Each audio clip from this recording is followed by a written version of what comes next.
सुप्रभात प्यारे बच्चों।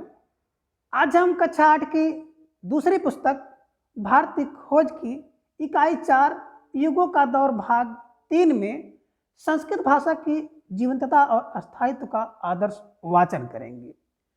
संस्कृत भाषा की जीवंतता और अस्थायित्व, इस विषय पे पंडित जवाहरलाल नेहरू जी लिखते हैं कि संस्कृत अद्भुत रूप से समृद्ध भाषा है, अत्यंत विकसित और नाना प्रकार से अलंकृत।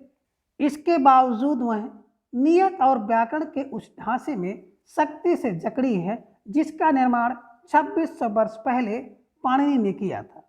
इसका प्रसार हुआ, संपन्न हुई, भरी पूरी और अलंकृत हुई, पर इसने अपने मूल को नहीं छोड़ा। संस्कृत साहित्य के पतन के काल में भाषा ने अपनी कुछ शक्ति और शैली की सादगी को खो दी। सर विलियम्स जोन्स ने 1784 ईस्वी में कहा था, संस्कृत चाहे जितनी पुरानी हो उसकी बनावट अद्भुत है, यूनानी भाषा के मुकाबले में यह अधिक पूर्ण है, लातीनी के मुकाबले में अधिक उत्कृष्ट है और दोनों के मुकाबले में अधिक परिष्कृत है, पर दोनों के साथ वह इतनी अधिक मिलती जुलती है कि यह संयोग आकस्मिक नहीं हो सकता। यह साफ पहचाना जा सकता है कि इन सभी भाषाओं का स्रोत एक ही है जो शायद अब मौजूद नहीं रहा। संस्कृत आधुनिक भारतीय भाषाओं की जननी है। उनका अधिकांश शब्दकोश और अभिव्यक्ति का ढंग संस्कृत की देन है।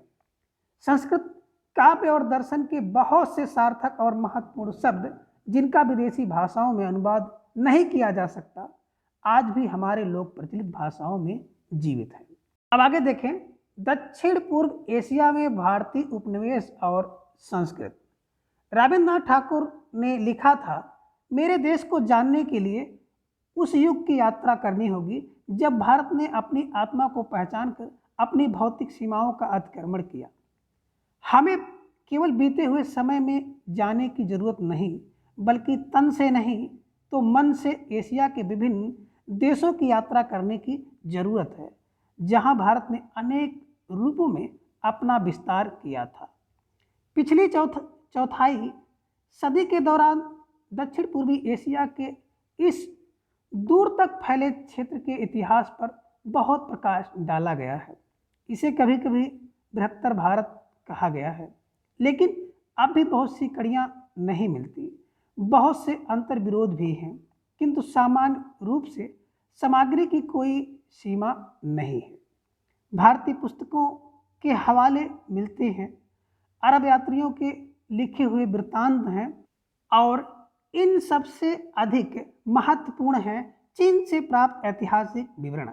इसके अलावा बहुत से पुराने शिलालेख और ताम्रपत्र हैं।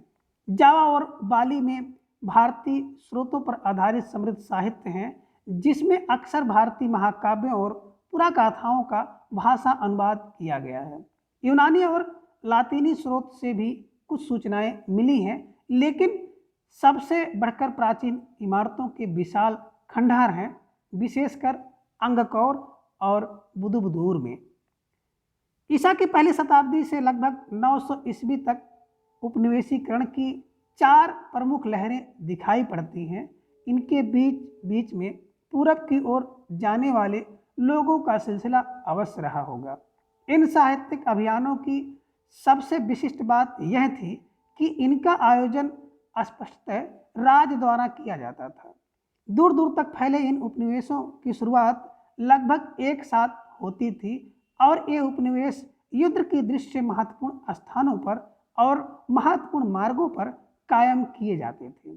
इन बस्तियों का नामकरण पुराने भारतीय नामों के आधार पर किया गया।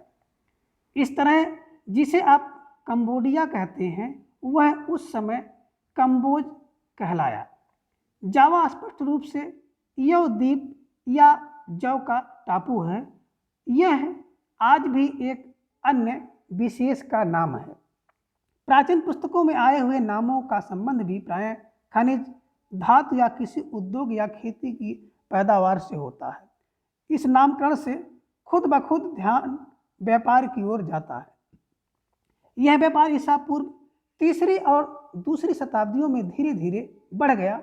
इन साहसिक व्यवसायियों और व्यापारियों के बाद धर्म प्रचारकों का जाना शुरू हुआ होगा, क्योंकि यह समय अशोक के ठीक बाद का समय था।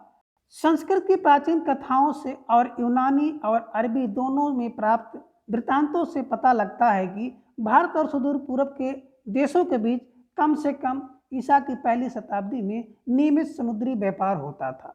यह स्पष्ट है कि प्राचीन भारत में जहाज बनाने का उद्योग बहुत विकसित और उन्नत पर था। उस समय में बनाए गए जहाज़ों का कुछ ब्यौरेवार वर्णन मिलता है। बहुत से भारतीय बंदरगाहों का उल्लेख मिलता है। दूसरी और तीसरी शताब्दी के दक्षिण भारतीय आंध्र सिक्कों पर दोहरे पाल वाले जहाज़ों का चिन्ह अंकित है। अजंता के भित्ति चित्रों में लंका विजय और हाथियों को ले जाते हुए जहाज़ों के चित्र हैं। महाद्वीप के देशों बर्मा, श्याम और हिंद चीन पर चीन का प्रभाव अधिक था। टापुओं और मलय प्रायद्वीप पर भारत की छाप अधिक थी। आमतौर पर शासन पद्धति और समान जीवन दर्शन चीन ने दिया है और धर्म और कला भारत ने। इन भारतीय उपनिवेशों का इतिहास तकरीबन 1300 साल या इससे भी कुछ अधिक का है। ईसा की पहली या दूसरी शताब्दी की आरंभ होकर 15वीं शताब्दी के अंत तक। तो आज के इस वीडियो में बस इतना। अगले वीडियो में हम लोग इसके अगले भाग को जानेंगे। धन्यवाद।